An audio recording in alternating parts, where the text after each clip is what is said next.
બાઇબલની અંદરથી લુકની લખેલી સુવાર્તા 15 લુકની લખેલી સુવાર્તા 15 અધ્યાય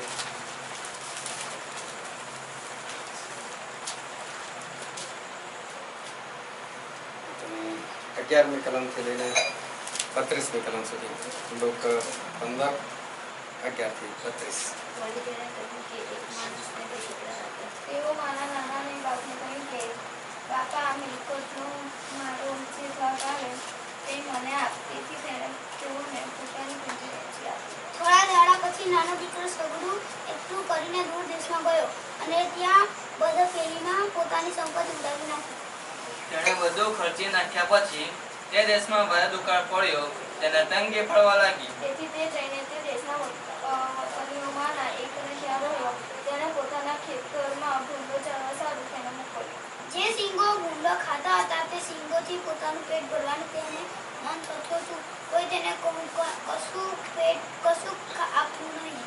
તે સાચે તેને કહ્યું તમારા બાપની કેટલા બધા મજૂરોને પુષ્કળ રોટલી મળે છે અને હું અહીંથી ઉઠીને મારા બાપની પાસે જઈશ અને તેને કહીશ કે બાપા મેં આકાશ સામે તારી આગળ પાપ કર્યું છે.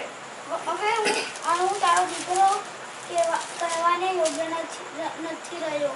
તારા મજૂરોમાંનો એકના જેવો મને ગણ. પછી તે ઉઠીને પોતાના બાપની પાસે ગયો અને તે હજી ઘણે વેગળે હતો. એટલામાં તેના બાપે તેને દીઠો અને તેને દયા આવી અને દોડીને તેને ભેટ્યો અને તેને ચૂમીઓ કરી. દીકરાએ તેને કહ્યું કે બાપા મેં આકાશ સામે તારી આગળ પાપ કર્યું છે. હવે હું તારો દીકરો કહેવાને યોગ્ય નથી. પણ બાપે પોતાના નોકરોને કહ્યું કે સારામાં સારો જોરમાં જલ્દી કાઢીને અને પહેરાવો અને હાથે વીંટી ઘાલો, પગમાં જોડે પહેરાવો અને પાડેલા વાછરડાને લાવીને કાપો કે આપણે ખાઈને આનંદ કરીએ. કેમ કે આ મારો દીકરો મૂળો હતો, તે પાછો જીવતો થયો છે. તે ખોવાયેલો હતો પણ પાછો દોડ્યો છે. પછી તેઓ આનંદ કરવા લાગ્યા. હવે તેનો વડો દીકરો ખેતરમાં હતો તે ત્યાંથી આવતા ઘરની નજીક આવી પહોંચ્યો. ત્યારે તેને ગાયનનો તથા નાચનો અવાજ સાંભળ્યો. તેણે ચાકરોમાંના એકને બોલાવીને પૂછ્યું કે આ શું છે? તેણે તેને કહ્યું કે તારો ભાઈ પાછો આવ્યો છે. તેથી તારા બાપે પાડેલા પ્રાણીને કપાવ્યું છે કેમ કે તે તેનો સહી સલામત પાછા આવી રહ્યો છે. પણ તે ગુસ્સે થયો અને માહે જવાને રાજી નહોતો. તેથી તેના બાપે બહાર આવીને તેને આજીજી કરી. પણ તેણે બાપને કહ્યું કે આટલા બધા વર્ષથી હું તારી ચાકરી કરું છું અને તારી આજ્ઞા મેં કદી ઉઠાપી નથી.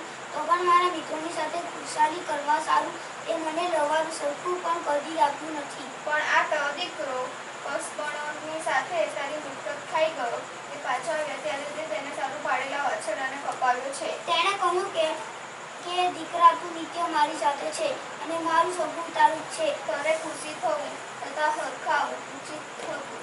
કેમ કે આ તારો ભાઈ મોહ હતો અને તે પાછો જીવતો થયો છે અને ખોવાયેલો હતો તે પાછો ચડ્યો છે. ઈશ્વર પિતાનું વાંચેલું વચન આપણા માટે પુષ્કળ આશીર્વાદિત છે. ઈશ્વર પિતાનું વચન સત્ય છે. બાઇબલનું વચન કહે છે કે તમે સત્ય જાણશો અને સત્ય તમને મુક્ત કરશે. હાલેલુયા. હાલેલુયા. ઈશ્વર પિતાનું વચન બહુ ધ્યાનથી આપણે સાંભળે સમજીએ અને કે ઈશ્વર વચન એ આપણા માટે છે, આપણા પોતાના માટે છે. અને ઈશ્વર કે જે જીવનના દાતા છે, જે જીવન આપનાર છે, એ ઈશ્વર કે જેની આપણે ભક્તિ કરીએ છીએ એ આપણા જીવનદાતા છે, એ આપણા શાંતિના દાતા છે. આ પૃથ્વી પરનું જીવન એ કદાચ આપણું 70 કે 80 વર્ષનું છે અને 70-80 વર્ષનું આ જે જીવન છે એ બધા માણસો એ સારી રીતે જીવન જીવવા ચાહે છે. સારી રીતે એટલે કે છતની અંદર, અછતની અંદર નહીં, એવી રીતે માણસો જીવન જીવવા ચાહે છે કે આ દુનિયાની અંદર એ લોકોની બધી જરૂરિયાતો પૂરી થાય, એ લોકોની બધી ઈચ્છાઓ પણ પૂરી થાય. એવી રીતે માણસો જે છે એ જીવન જીવવા ચાહે છે, એક સારું જીવન જીવવા ચાહે છે કે જેથી કરીને એ લોકો આ જગતના જીવનનો સગળો આનંદ જે છે ઉઠાઈ શકે. લોકો સારું ખાવા ચાહે છે, સારું પહેરવા ચાહે છે, સારી જગ્યા પર રહેવા ચાહે છે અને માણસને એક સારું જીવન જીવે છે.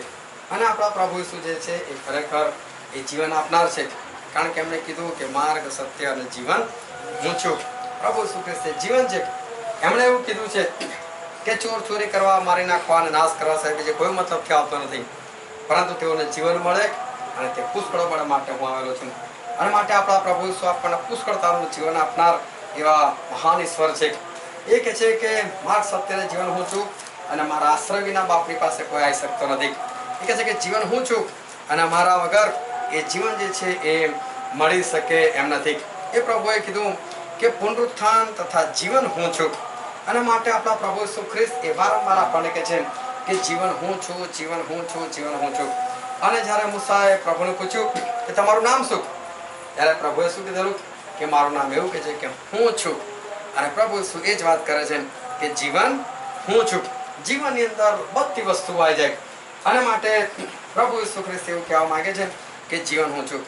એ કહે છે કે મારાથી નિરાળા રહીને તમે કંઈ જ કરી શકતા નથી. અને માટે જે જીવન છે એ ફક્ત પ્રભુ ઈશ્વર પાસે છે. જે ભરપૂરીપણાનું જીવન, જે શાંતિમય જીવન, જે છતવાળું જીવન, જે આશીર્વાદિત જીવન, એ ફક્ત પ્રભુ ઈસુ ખ્રિસ્તની પાસે છે. અને પ્રભુ ઈસુ ખ્રિસ્ત કહે છે કે મારા આશ્રય વિના આ જીવન પ્રાપ્ત કરવું એ અસંભવ છે. પ્રભુ ઈસુ ખ્રિસ્ત કહે છે કે મારાથી નિરાળા રહીને તમે કંઈ જ કરી શકતા નથી. એ કહે છે પુનરુત્થાન પણ હું છું અને જીવન પણ હું છું. ધ્યાનથી સુનો, વચન સમજો કે ઈશ્વર વગર જીવન જે છે એ અસંભવ છે. જ્યારે ઈશ્વરે ઇબ્રાહિમને પસંદ કર્યા અને ઇબ્રાહિમને કીધું કે ઇબ્રાહિમ તમારું સર્વસ્વ છોડી અને તમારા બાપનું ઘર છોડીને અને આ દેશ છોડીને હું જે જગ્યા દેખાવ તેમાં ચાલ. અને ઈશ્વરે ઇબ્રાહિમને એક આજ્ઞા આપી કે બાપનું ઘર છોડ, બાપનો દેશ છોડ અને પછી હું જે દેશ દેખાડું તેમાં તું જા. અને ઇબ્રાહિમ જે છે એ ચાલી નીકળ્યા. અને જ્યારે ઇબ્રાહિમ ચાલી નીકળ્યા ત્યારે જો બાઇબલમાં આપણે વચન વાંચીએ તો ઉત્પત્તિના પુસ્તકની અંદર 12મા અધ્યાયની અંદર લખવામાં આવ્યું છે લોત તેમની સાથે ગયો. લોત કે જે ઇબ્રાહિમનો ભત્રીજો હતો.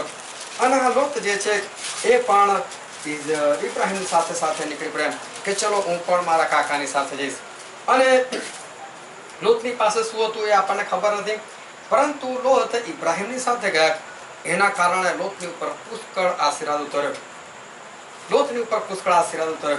અને લોતની ઉપર આશીર્વાદ ઉતર્યો એનું કારણ એ હતું કે ઈશ્વરે ઇબ્રાહિમને કીધેલું કે તારામાં લોકો આશીર્વાદિત થશે.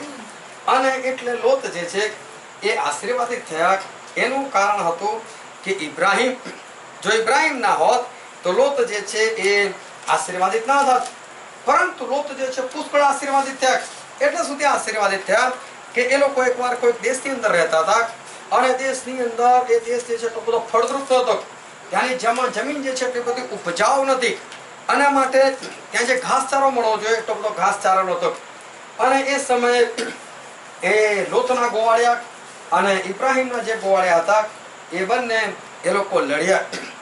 એ લોકો બંને લડ્યા અને એ લોકો કચકચ કરવા લાગ્યા, એ તમે લોકો પેલી બાજુ ચરાવો, તમે લોકો આ બાજુ ના આવશો. અને એવી રીતે એ ઘાસચારાના માટે બંનેના ગોવાળિયા લડ્યા. પરંતુ લોત જે છે એ આશીર્વાદિત ઇબ્રાહિમના કારણે હતા. હવે ઇબ્રાહિમને ખબર પડી કે લોતના ગોવાળિયા અને મારા ગોવાળિયા લડી રહ્યા છે.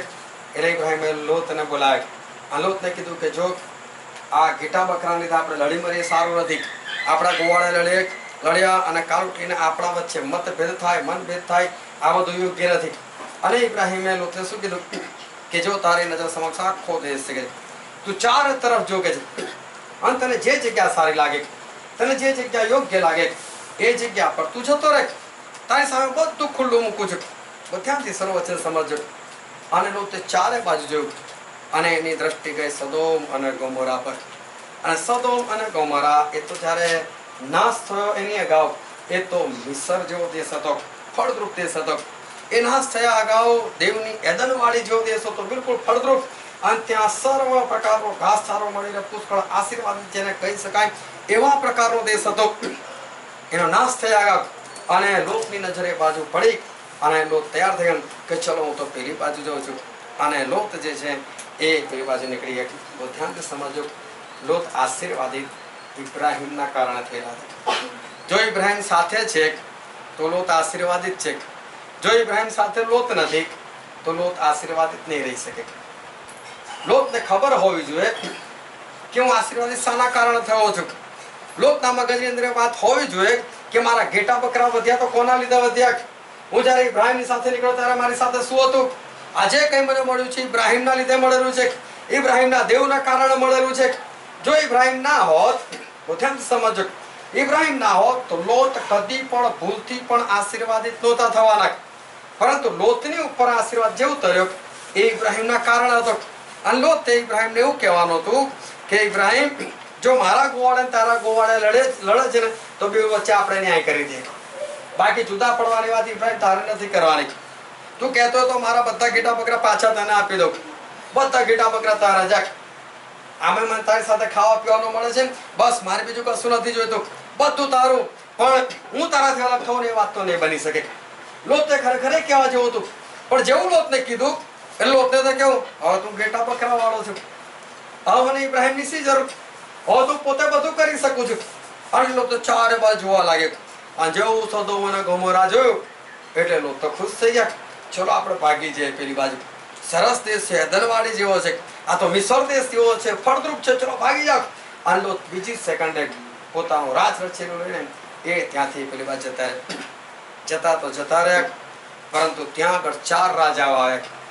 અને 4 રાજાઓ આવીને લોતને મારીને લૂંટીને એનું બધું લઈને જતા રહ્યા. હાલેલુયા. લોત લૂંટાઈ ગયો. જો લોત આશીર્વાદિત હોત, એના પોતાના કામથી આશીર્વાદિત હોત તો લોત લૂંટાત નહીં, તો લોત ના લૂંટાઈ જાત. પરંતુ લોત લૂંટાઈ ગયો એનું કારણ હતું કે એનો આશીર્વાદ ઇબ્રાહીમની સાથે હતો. ઈશ્વરે સાબિત કર્યા કે લોત, ઇબ્રાહીમ છે તો તું આશીર્વાદિત, એને છોડે તું તારી મનની મરજી પ્રમાણે જીવ, અને જો તું આશીર્વાદિત થાય તો. અને એનું બધું લૂંટાઈ ગયું. લોત હાથે પગે થઈ ગયા. પરંતુ ઇબ્રાહીમને ખબર પડી મારા ભત્રીજાને કોઈ લૂંટીને ગયું છે. અને ઇબ્રાહીમ 300 સૈનિકો લઈને ઇબ્રાહીમ પાછળ દોડ્યા. અને જેટલું લોતનું જતું રહેલું એ બધું પાછું લૂંટીને લઈ આવ્યા. બધું પાછું લૂંટીને લઈ આવ્યા. અને રસ્તામાં મલકીસેદેક મળ્યા તો મલકીસેદેકને 10મો ભાગ આપી દીધો. એનો મતલબ ઇબ્રાહીમ પોતાનો 10મો ભાગ ઈમાનદારીથી હંમેશા આપતા હશે. પરંતુ લોતને તો આપ્યો. આ લોતે નતો આપ્યો, લોતનો બી 10મો ભાગ લઈ જઈને આપી દીધો કે હું લાવ્યો છું. અને ફરી પાછું લોતને બધું આપી દીધું, લઈને તું રાખ. હજુ પણ લોતની આંખ નથી ખુલતી કે ઇબ્રાહીમ તાર લીધે આશીર્વાદિત, હવે મારે નહીં જવું સદોમ અને ગોમોરા, હું તો તમારી જોડે રહીશ. પરંતુ લોત તો ફરી પાછો જતો રહ્યો સદોમ અને ગોમોરા. કોઈ વાંધો નહીં, હું તો ત્યાં જઈને રહું છું. અને લોત ફરીને એકવાર એ ઇબ્રાહીમથી ફરીને એકવાર જુદા, અને એ પોતે ત્યાં સદોમ અને ગોમોરાની અંદર જઈને એ તો ફરી ત્યાં રહેવા લાગે. ફરી આ લોત જે છે એ તો ઇબ્રાહીમથી અલગ થઈ ગયા. અને એક દિવસ ઇબ્રાહીમ બેઠેલા હતા અને અચાનક 3 પુરુષ દેખાયા. અને એ લોકો આવીને તો ઇબ્રાહીમ સાથે વાત કરી. અને ઇબ્રાહીમને કીધું કે સદોમ અને ગોમોરાની બહુ મોટી છે, ત્યાં તો ભયંકર પાપ છે, અને અમે તેનો નાશ કરવા માટે આવ્યા છીએ. નાશ કરવા માટે આવ્યા તો સીધા સદોમ અને ગોમોરા જવું તો ને નાશ કરી નાખો તો ને. પરંતુ લોકો ઇબ્રાહીમને કહેવા માટે આવ્યા, ઇબ્રાહીમ, લોત તારો ભત્રીજો છે અને તારા લીધે આશીર્વાદિત થયેલો છે. એ ત્યાં છે, તારાથી દૂર છે, અને શ્રાપિત અવસ્થાની અંદર આવી ગયેલો છે. અને એ લોત જે છે એકવાર લૂંટાઈ ગયો, તેને ફરી પાછું આપ્યો, પરંતુ એ જગ્યાનો તો નાશ થવાનો છે. હવે આ જે વ્યક્તિઓ તો ખાલી એટલું જ કહે છે કે સદોમ અને ગોમોરાનો નાશ છે બસ. પરંતુ ઇબ્રાહીમને તરત યાદ આવે છે મારો ભત્રીજો ત્યાં છે, લોત ત્યાં છે. ભલે લોત 2 વખત ઇબ્રાહીમને છોડી જતો રહ્યો છે, પરંતુ હજુ પણ ઇબ્રાહીમની પ્રાર્થના, ઇબ્રાહીમ મધ્યસ્થી કરે છે ઈશ્વર આગળ કે લોતને કોઈ પણ રીતે બચાવી લેવામાં આવે. અને ઇબ્રાહીમ જે છે ડાયરેક્ટ નથી કહી શકતા ઈશ્વરે. તો ઈશ્વર શું કહે છે, ઈશ્વર કદાચ 50 માણસો ત્યાં સદોમ અને ગોમોરામાં ન્યાય મળી જાય, સારા વિશ્વાસો મળી જાય તો તમે નાશ કરી નાખશો શું? એને 50 માણસો લીધે દેશ નહીં બચાવો કે પ્રભુ કે હા 50 માણસો મળશે તો બચાવી લઈશ કે. ઇબ્રાહીમ તો ખુશ થઈ ગયા કે 50 તો મળે જ ને આટલા મોટા દેશમાંથી. પણ અચાનક કદાચ એ ઓછો હશે તો, 49 હશે તો મારો ભત્રીજો તો મરવાનો ને. એટલે ફરી 5 ઓછા કરે છે. એમ ઓછા કરતા કરતા કરતા કરતા છેલ્લે 10 પર આવીને અટકી ગયા ઇબ્રાહીમ. એ વારે ઘડી હિંમત કરે છે, વારે ઘડી પ્રભુને કહે છે કે પ્રભુ જો મારી પર ગુસ્સે ના થતો હજુ એકવાર બોલું, પ્રભુ મારી પર ગુસ્સે ના થતો હજુ એકવાર બોલું. અને છેલ્લે 10 પર આવીને ઇબ્રાહીમની હિંમત ખલાસ થઈ. પ્રભુ 10 હશે તો, અને પ્રભુ કે જ્યાં 10 હશે ને તો પણ કે છે હું તે જગ્યાનો નાશ નહીં કરું. ઇબ્રાહીમ પાછું બેસી ગયા. ઇબ્રાહીમને હજુ પણ ટેન્શન છે કે લોતનું શું. પરંતુ ઈશ્વરે ખબર છે કે ઇબ્રાહીમ શાના માટે આ બધી મગજમારી કર્યા છે, શાના માટે 50 થી 10 પર આવી ગયેલા છે એ ઈશ્વરને ખબર છે. અને એટલે ઈશ્વર ગયા લોતની પાસે. ધ્યાનથી સમજો, લોત જે છે એ કોઈ ખરાબ ચાલ ચલગતનો માણસ નતા. લોત જે છે એમનું જીવન સારું જ હતું. એમનું જીવન સારું જ હતું. એ કોઈ પાપની અંદર ફસેલી વ્યક્તિ નહોતા. પરંતુ લોત જે છે એ આશીર્વાદિત એના માટે હતા કે ઇબ્રાહીમની સાથે રહેતા હતા. જો ઇબ્રાહીમથી હટી જાય છે તો એ ઇબ્રાહીમનો જે આશીર્વાદ છે એ આશીર્વાદ નથી રહેતો. બાઇબલ બી કહે છે કે જેઓ ખ્રિસ્તના છે તેઓ વચન પ્રમાણે ઇબ્રાહીમના વારસદાર છે. હાલેલુયા. આપણે ઇબ્રાહીમના વારસદાર છે. પણ ઇબ્રાહીમના વિશ્વાસમાં ચાલે તો, પણ ઇબ્રાહીમના વિશ્વાસમાં ના ચાલે ને મોટે મોટેથી બૂમો પાડે, હું તો મસીનો, હું તો ખ્રિસ્તો, હું તો ખ્રિસ્તો, એટલે ઇબ્રાહીમનો. પણ એ તો જોઈને જ ખબર પડી જાય કે ઇબ્રાહીમનો છે કે પછી સદોમ અને ગોમોરાનો છે. લોત જે છે એ સદોમ અને ગોમોરામાં રહે છે. ઈશ્વરે ખબર છે કે લોતને બચાવવાના માટે ઇબ્રાહીમ વારે ઘડે મેં હિંમત કરીને 2-5 ઓછા કરતા 10 પર આવી ગયેલા છે. પરંતુ ઈશ્વર પહેલા લોતની પાસે જ ગયા. આ લોતને કીધું ચલ લોત અહીંથી નીકળ, લોત અહીંથી નીકળ, અને આ દેશનો નાશ થવાનો છે. અને લોત ત્યાંથી શું લઈને નીકળ્યા? કેટલું રાજ રચેલું લઈને નીકળ્યા? લોતની પાસે એક પણ કીધું નહીં. લોતની પાસે સોનાનું કશું જ નહીં. લોતની પાસે ચાંદી કશું જ નહીં. લોતની પાસે કોઈ પૈસો કશો નહીં. હજુ તો એ લોકો ઘરમાં હતા અને સ્વર્ગદૂતો એ લોકોના હાથ પકડ્યા અને એ લોકોને ધક્કો મારીને બહાર કાઢ્યા. ચલો ભાગો અહીંથી, બિલકુલ પાછો વળી જોતા નહીં, ભાગતા ભાગતા જતા રહો, આ જગ્યાનો નાશ છે. અને ઈશ્વરે એ લોકોને ત્યાંથી હાંકી કાઢ્યા. બચી ગયા એ લોકો. લોત બચી ગયો, એની બંને દીકરો બચી ગઈ. પરંતુ એ લોકોની પાસે બચ્યું શું? જે ઇબ્રાહીમની સાથે આશીર્વાદ હતો, જે ઇબ્રાહીમની સાથે એમને મળેલું હતું, એમાંનું આ લોત પાસે રહ્યું શું? લોતની પાસે કશું જ રહ્યું નહીં.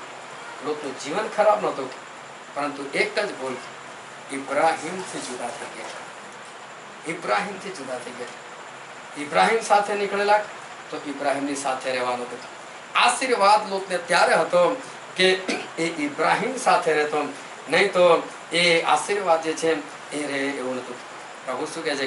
મારાથી નિરાળા રહીને તમે કંઈ જ કરી શકતા નથી. મારા આશ્રય વિના તમે બાપની પાસે આવી શકતા નથી. માર્ગ, સત્ય અને જીવન હું છું. જીવન હું છું.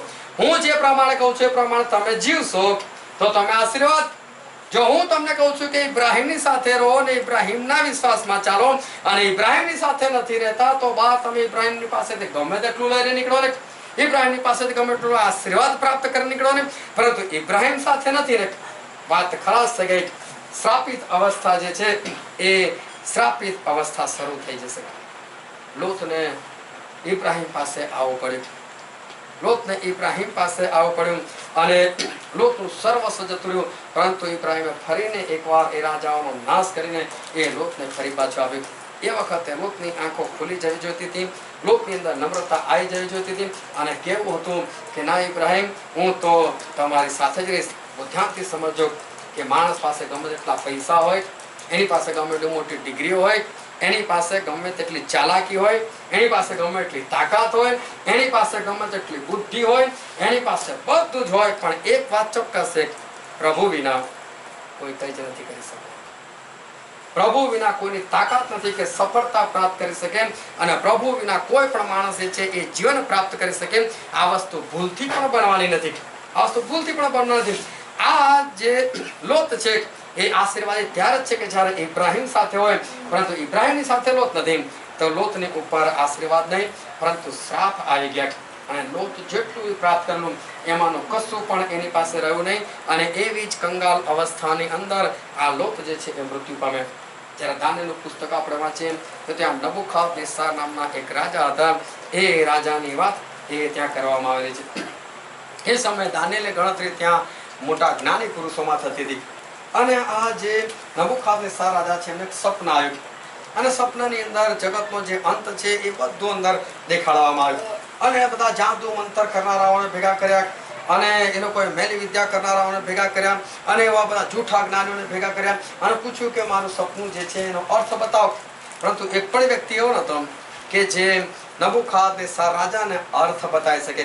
એક પણ નહીં, અને કોઈ પણ અર્થ બતાવી શક્યું નહીં.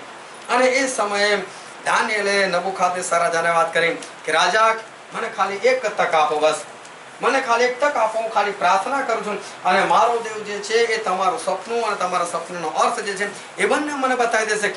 અને દાનિયેલ જે હતા એ દાનિયેલે તો સાદ્રાક મેશાક અબેદનગોને ભેગા કર્યા અને પછી એ લોકોએ ચારે મળીને લોકોએ પ્રાર્થના કરી અને જે પ્રાર્થના કરી ઈશ્વરે રાતના સંદર્શનની અંદર આ જે દાનિયેલ છે એમને સપનું પણ આપી દીધું અને સપનાનો અર્થ પણ આપી દીધો. અને જેવો સપના અને સપનાનો અર્થ આપી દીધો અને દાનિયેલે જેને નબુખાદેસર રાજાને સપનું પણ કહી દીધું અને સપનાની સાથે એમણે અર્થ પણ કહી દીધો. અને જ્યારે એ અર્થ કીધો ત્યારે આ જે નબુખાદેસર રાજા બહુ ખુશ થઈ ગયા. એમને આશ્ચર્ય થયું કે અમારા આટલા બધા દેવ દેવતાઓમાંથી કોઈ કામમાં ના આવ્યું અને આ લોકોનો દેવ જીવતો દેવ, આ લોકોનો દેવ અમારું સપના પણ એને કહી દીધું અને સાથે અર્થ પણ કહી દીધો. અને નબુખાદેસર રાજાએ જાહેર કરી દીધું, નબુખાદેસર રાજાએ જાહેર કરી દીધું કે આ લોકોના સિવાય બીજા કોઈ દેવને તમારે માનવું નહીં. આ એકલો જ દેવ મહાન છે અને આ જે દાનિયેલનો દેવ છે એ દાનિયેલનો દેવ જ એ સૌથી મહાન દેવ છે. એમ નબુખાદેસર રાજાને આ ઓળખાણ થઈ ગઈ. જીવતા દેવની ઓળખાણ એ દાનિયેલ દ્વારા થઈ ગઈ. તો પણ શું થયું, થોડો વખત થયો અને નબુખાદેસર રાજાએ એક મૂર્તિ બનાવી દીધી અને મૂર્તિ બનાવીને કહી દીધું કે લોકોએ આ મૂર્તિની પૂજા કરવી અને જે કોઈ આ મૂર્તિની પૂજા ના કરે એને અગ્નિની ભઠ્ઠીની અંદર નાખી દેવામાં આવશે. રાજાને જ્યારે ખબર પડી કે જીવતા ઈશ્વર કોણ છે, એને જ્યારે ખબર પડી કે જીવતો દેવ કોણ છે, કોણ શક્તિમાન છે, બધું ખબર પડી ગઈ. તો પછી નબુખાદેસરે એ વખતે ઈશ્વરે નમી જવું જોઈતું હતું, પરંતુ એની જગ્યા પર નબુખાદેસર લોકોને તો કે છે કે આના સિવાય બીજો કોઈ દેવ નહીં, પરંતુ શું કહે છે આ મૂર્તિની પૂજા કરો, મૂર્તિ પૂજા કરો. અને ત્યાર પછી આ જે નબુખાદેસર રાજા જે છે એણે સજા પણ ફરમાઈ કે જે કોઈ મૂર્તિની પૂજા ના કરે એને અગ્નિની ભઠ્ઠીમાં નાખી દેવામાં આવે. અને ત્યારે સાદ્રાક મેશાક અને અબેદનગો 3 જણા પકડાયા. એ લોકોએ મૂર્તિની પૂજા કરી નહીં. રાજાને ગુસ્સો થયો આવ્યો. રાજાએ કીધું કે ફરીને એકવાર રણશીંગડા અને સિતાર અને વીણા બધું વગાડવામાં આવશે, તમને લોકોને એક ચાન્સ આપવામાં, તમે મૂર્તિની પૂજા કરો અને જો નહીં કરો તો અગ્નિની ભઠ્ઠીમાંથી તમને બચાવી શકે એવો કોઈ દેવ છે. અને આ લોકો કહે છે એ જ દેવ કે જેનું નામ તે પોતે જાણેલું છે, એ જ દેવ છે, દાનિયેલનો દેવ છે, એ જ અમારો દેવ છે. જેણે દાનિયેલને સ્વપ્ન બતાવ્યું, એનો અર્થ બતાવ્યો તેવો અમારો છે અને અમારો દેવ તારી અગ્નિની ભઠ્ઠીમાંથી અમને બચાવી શકે એમ છે. તારે જે કરવું તો તું કર. અને રાજાને એટલો બધો ગુસ્સો આવ્યો, એને ખબર છે ને અનુભવ થઈ ગયો છે કે આ લોકોનો દેવ સાચો છે, એને નમી જવું જોઈતું હતું. એની જગ્યા પર નબુખાદેસર રાજા કહે છે 7 ગણી આ ભઠ્ઠીને તપાવો અને એ ભઠ્ઠીને અનેક ગણી તપાવવામાં આવી. અને ત્યાર પછી સાદ્રાક મેશાક અબેદનગોને નાખવામાં આવ્યા. અને જે લોકોએ નાખ્યા એ લોકો ભઠ્ઠીની બહાર હતા તો પણ મોટી આંચથી જઈને તાત્કાલિક ત્યાં મરી ગયા. અને અંદર આ લોકો જે છે એ લોકો 3 જણા અંદર ફરે છે અને આરાધના કરે છે. પરંતુ જ્યારે રાજા જુએ છે તો રાજાને 4 જણ દેખાય છે. રાજા કે છે આપણે 3 જણ નથી નાખ્યા, તો કે હા 3 જણને નાખેલા, તો કે ચોથું કોણ છે? અને તો દેવના પુત્રો જેવો દેખાય છે. અને પ્રભુ ઈસુ ખ્રિસ્ત ત્યાં તો હાજર હતા આગની અંદર. અને રાજાએ કીધું કે તમે પ્લીઝ દયા કરો, તમે બધા બહાર નીકળો. અને જ્યારે બહાર આવ્યા હતા સાદ્રાક મેશાક અને અબેદનગો, રાજાએ ફરીને એક વખત જાહેર કર્યું કે આ લોકોનો દેવ એ જ સાચો દેવ છે અને આ લોકોનો દેવ જે છે એ જ પૃથ્વી પર સૌથી મહાન દેવ છે.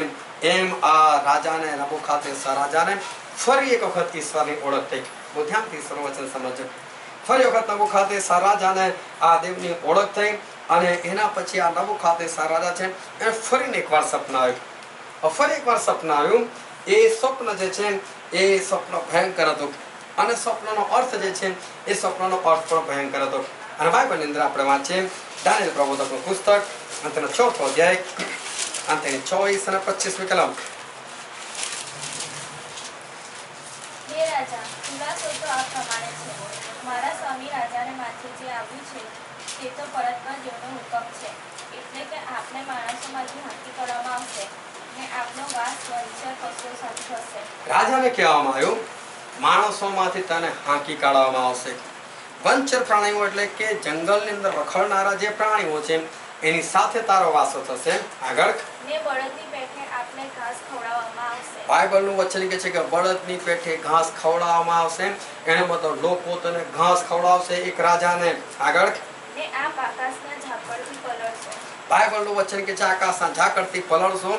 એ તો જો કે સારી વસ્તુ છે, પરંતુ અહીંયા જે લખવામાં આવ્યું છે એનો કહેવાનો મતલબ એ છે કે તમે ખુલ્લામાં પડી રહેશો, તમને કોઈ છત નહીં મળે અને ખુલ્લામાં પડેશો, તમે ઝાકળથી પલળશો. આગળ ને આપને માથે 7 કાળ વીતશે. બાઇબલનું વચન કે 7 કાળ વીતી જશે. 7 કાળ વીતી જશે એટલે કે 7 વર્ષ આવી પરિસ્થિતિમાં માણસ કાઢશે. જંગલી પશુઓની સાથે રહીને બહાર ખુલ્લામાં પડી રહીને રાતોની રાતો 7 વર્ષ સુધી કાઢશે. આગળ અને આપ જાણશો કે પરસ્પર દેવ માણસોના રાજ્ય ઉપર અધિકાર ચલાવે છે ને જેને ચાહે તેને તે આપે છે.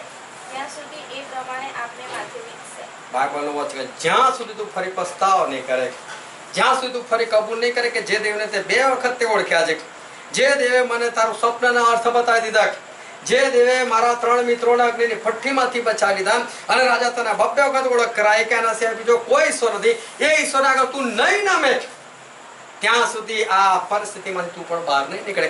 હાલેલુયા. બહુ ધ્યાનથી સર્વવચન સમજો કે નબૂખદનેસર રાજાને ઈશ્વરની ઓળખ 2 વખત તો થઈ ગયેલી છે. હજુ ફરી સપનું આવ્યું અને હજુ એની પરિસ્થિતિ આવી થઈ નથી, પણ સપનોનો અર્થ દાનિયેલે બતાવી દીધો. હવે રાજાએ ખરેખર શું કરવું જોઈએ? રાજાએ એવું કરવું જોઈએ, રાજાએ વિનંતી કરવી જોઈએ અને રાજાએ દાનિયેલને કહેવું જોઈએ, સાદ્રાક મેશાક અબેદનગોને કહેવું જોઈએ, તમે 4 જણા પ્લીઝ મારા માટે પ્રાર્થના કરો. હું અત્યારે જ પસ્તાવ કરું છું, મારે 7 વર્ષ આવી રીતે નથી કાઢવા, મારે આવી ખરાબ પરિસ્થિતિની અંદર મારે જીવન નથી જીવવું. તમારા દેવને કહો મારા માટે વિનંતી કરો, હું પસ્તાવ કરું છું, મને બચાવી લેવામાં આવે, આ પરિસ્થિતિથી મને દૂર રાખવામાં આવે. સ્વપ્ન જે છે એ ઈશ્વર આપણી સાથે વાત કરે છે. સ્વપ્નનો અર્થ ઈશ્વર આજે પણ એમના સેવકોને પૂરો પાડે છે, પરંતુ જે માણસ સ્વપ્નને ગણકારતું નથી અને સ્વપ્ન પ્રમાણે એની અંદર જે અર્થ આપે છે એ પ્રમાણે જીવન જીવતું નથી, આજ લઈને કાલ એના જીવનની અંદર એવી પરિસ્થિતિ આવી જશે કે એ માણસ જે છે એને ભાન થશે કે એના કરતાં તો કે મેં માની લીધું તો સારું થાત. નબૂખદનેસર રાજા ઈશ્વરને ઓળખે છે, સ્વપ્ન સાથે ઈશ્વર વાત કરે છે, સ્વપ્નનો અર્થ ઈશ્વરના સેવકો દ્વારા એને મળે છે, પરંતુ એ માનતો નથી. અને આગળ બાઇબલનું વચન એવું કે છે, આપણે વાંચીએ દાનિયેલ પ્રવક્તાનું પુસ્તક તેનો 4થો અધ્યાય અને તેની 28, 29 અને 30મી કલમ. આ સગુણ નબૂખદનેસર રાજા ઉપર આવી પડી. બાઇબલનું વચન કે જે અર્થ કરેલો હતો એ પ્રમાણે બધું નબૂખદનેસર રાજા પર આવી પડ્યું. વાંચો આગળ. 12 માસ પછી તે બાઇબલનું વચન કે છે 12 માસ પછી આ સ્વપ્ન આવ્યું. એના 12 માસ સુધી એટલે કે 1 વર્ષ સુધી તો ઈશ્વરને કંઈ નથી થવા દીધું. 1 વર્ષ તો ઈશ્વરે સમય આપ્યો કે ભાઈ પસ્તાવ કર, તને મારી ઓળખ થઈ જશે, શું કામ મૂર્તિઓ બનાવે છે, તને મારી ઓળખ થઈ તો શું કામ મારા સેવકોને અગ્નિની ભઠ્ઠીમાં નાખે છે, તને મારી ઓળખ થઈ તો કેમ તું મને માનતો નથી, કેમ તું હજુ તારા દેવ દેવતાઓની અંદર પડેલો છે.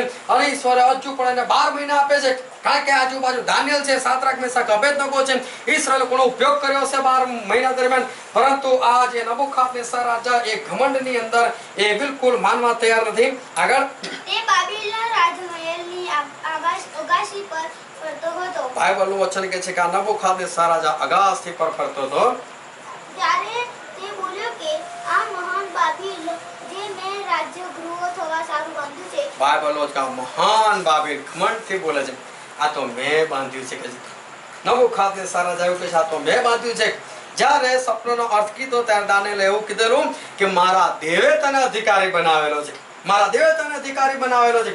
ઇઝરાયલ પુત્રોએ પાપ કર્યું માટે ઇઝરાયલ પુત્રોને ઈશ્વરે પોતે આ નબૂખદનેસર રાજાના હાથમાં સોંપી દીધેલા. બાકી નબૂખદનેસરની તાકાત નહોતી કે ઇઝરાયલની ઉપર જીત મેળવી શકે, અને છતાં શું કે આ તો બધું મેં કર્યું છે.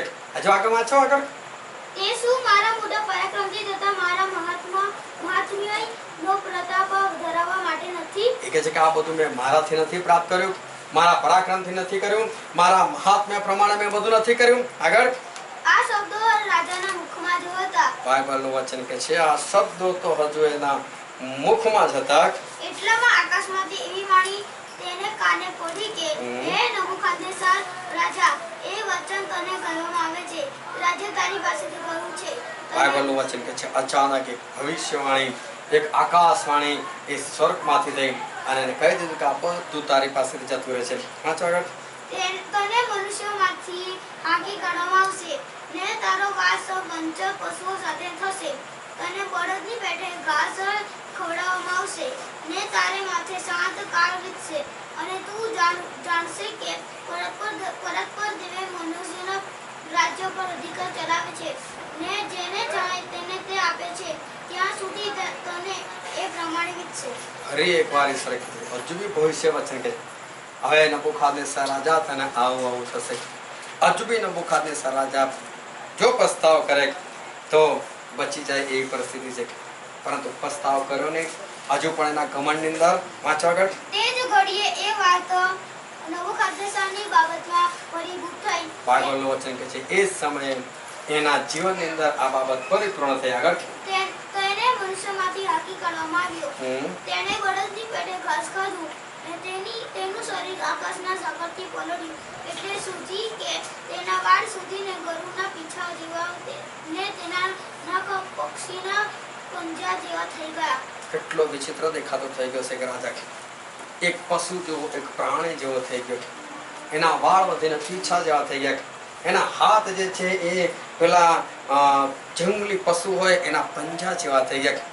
એક રાજાની પરિસ્થિતિ કેટલી ભયંકર થઈ ગઈ, અતિશય ભયંકર પરિસ્થિતિ થઈ ગઈ. પરંતુ એની પહેલા ઈશ્વરે એનો ઘણો બધો સમય આપ્યો. અને આગળ વાંચીએ 37મી કલમ. હવે હું નબૂકદનેસર આકાશના રાજાની સ્તુતિ કરું છું, તેને મોટો માનું છું ને તેનું સન્માન કરું છું, કેમ કે તેના સર્વ કામ સત્ય ને તેના માર્ગો ન્યાયી અને જેઓ ગર્વથી વર્તે છે તેઓને તે નીચા પાડી શકે છે. બાઇબલનું વચન કહે છે હવે નબૂકદનેસર શું કહે છે? જેઓ ઘમંડ કરે છે, જેઓ ગર્વથી વર્તે છે એને નીચા પાડી નાખે છે.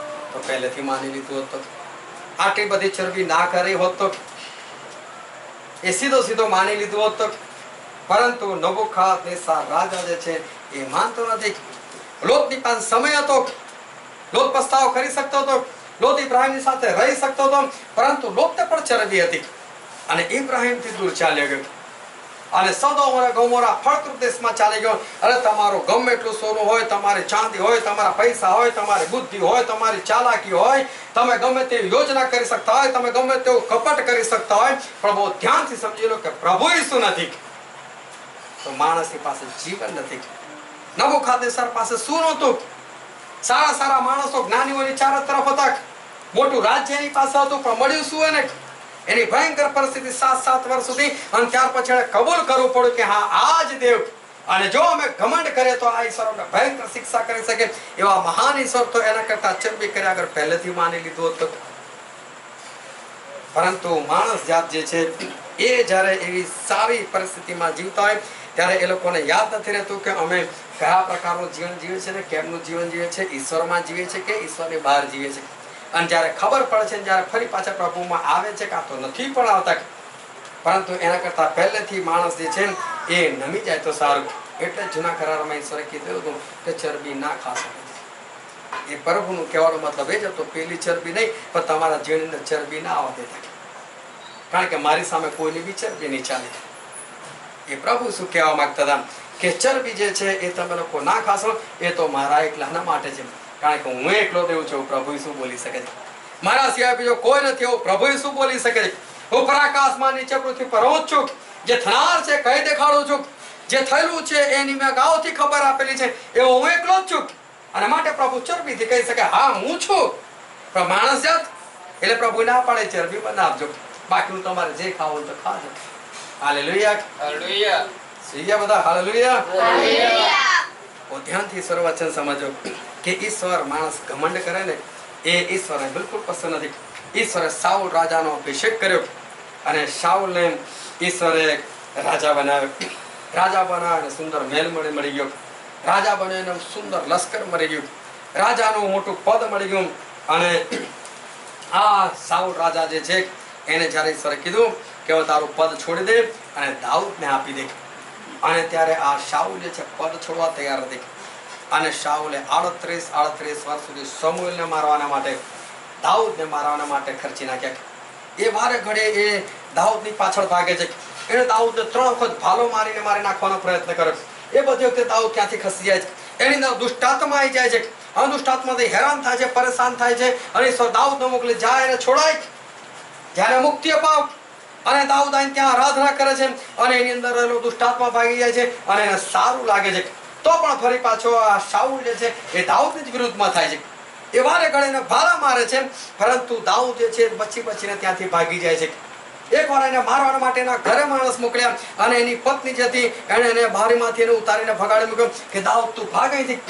એ દાઉદના હાથમાં આ શાઉલ જે છે 2 વખત સપડાયો અને દાઉદ જો ધારત તો એ વખતે શાઉલને સંપૂર્ણ રીતે ખલાસ કરી શકત અને તો પણ દાઉદે ખાલી નિશાની લઈ લીધી કે તું મારા હાથમાં પડેલો એના જબ્બાને કોર કાપી લીધી અને દૂર ઉભા રહી જોસ્તી બૂમ પાડે એ શાઉલ જો આજે મારા દેવે તને મારા હાથમાં સોંપી દીધેલો હતો અને હું ધારતો તને મારી નાખી શકતો પણ તું દેવનો અભિષિક્ત છે અને માટે મેં તને માર્યો નથી અને ત્યારે શાઉલ કે મારા દીકરા હું ફરીથી આવું નહીં કરું પણ કોઈ પસ્તાવો નહીં બસ ખાલી ફોટોથી બોલવાનું હવે આવું નહીં કરું અને ફરી પાછા એના એ ચક્કર ચાલુ ફરી પાછા માણસોને મોકલે એક વાર તને 50 માણસોને ટુકડી મોકલી જાઓ જે શમૂએલને પકડી લાવો અને દાઉદને પકડી લાવો અને એ લોકો જેવા એ મંડળીની અંદર એ લોકો એન્ટર થાય અને બધાની અંદર પવિત્ર આત્મા આવી જાય અને બધા લોકો એ આરાધના કરવા લાગી જાય પ્રબોધવાણી કરવા લાગી જાય અને શાઉલને ખબર પડે તો શાઉલને ખબર હતી કે પવિત્ર આત્મા ચીજ શું છે એને ખબર નથી પવિત્ર આત્મા જીવન પરિવર્તન કરી નાખે છે એને પોતે પવિત્ર આત્માનો અનુભવ કરેલો હતો પરંતુ બીજા 50 ને મોકલે જાઓ જેને પકડી લાવો